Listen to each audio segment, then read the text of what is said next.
కరకరలాడే కమ్మకమ్మని cabbage pakodi Lata special నుంచి cycle మీద వచ్చేసింది. మరి ఎలా తయారు చేసుకోవాలో చూసేద్దాం. రెడీ అయిపోదామా? మరి ప్రాసెస్ చూసేయడానికి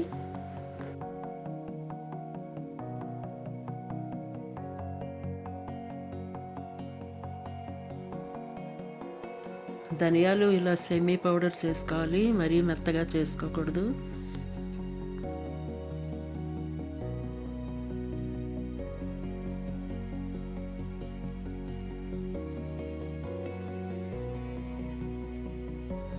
జింజర్ గార్లిక్ పేస్ట్ కూడా పేస్ట్ లాగా ఉండకూడదు, ఇలా రఫ్గానే చేసుకుంటే పకోడీకి చాలా బాగుంటుంది అన్నమాట.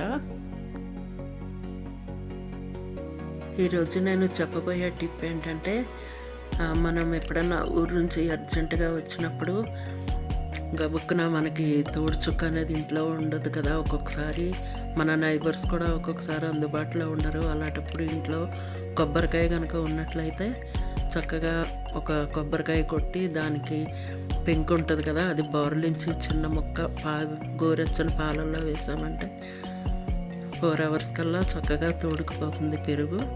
మీరు కూడా ట్రై చేసి చూడండి, నేను ఎక్స్పీరియన్స్ మీద మీకు చెప్తున్నాను.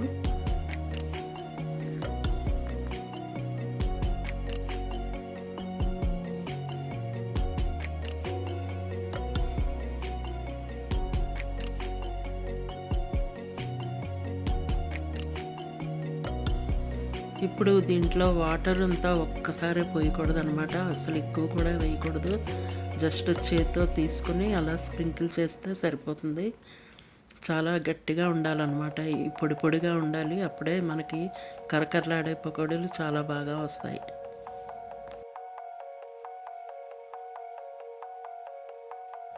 మీ అందరికీ ఒక విషయం చెప్తాను, నాకు పాటలు పాడడం వినడం అంటే చాలా ఇష్టం అన్నమాట. అందుకే నేను ఈ ఛానల్లో కాకుండా వేరే ఛానల్ ఓన్లీ సాంగ్స్కి నేను పెట్టుకున్నాను. ఆ ఛానల్ నేమ్ డిస్క్రిప్షన్లో మెన్షన్ చేస్తాను, మీరు కూడా చూసి వింటారని అనుకుంటున్నాను.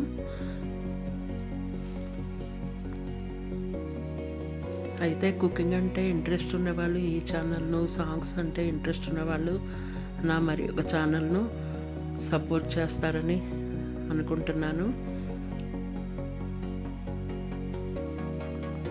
ఎంతోమంది సబ్స్క్రైబర్స్ నన్ను ఈ ఛానల్లో చాలా ముందుకు తీసుకెళ్తున్నారు.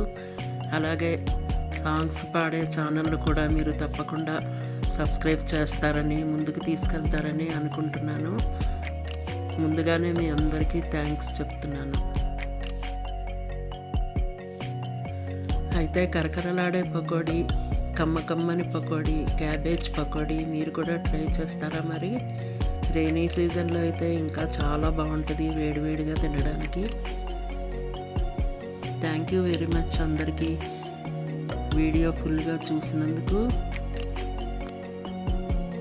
వీడియో షేర్ చేస్తున్న వాళ్ళందరికీ కూడా చాలా థ్యాంక్స్ అండి. సాంబారు పప్పుచారులోకి చింతపండు చారు, మిరియాల చారు, బెల్లం చారు, టమాటా చారు, ఏ చారైనా అందులోకి ఈ క్యాబేజ్ పకోడీలు చాలా బాగుంటాయి అన్నమాట.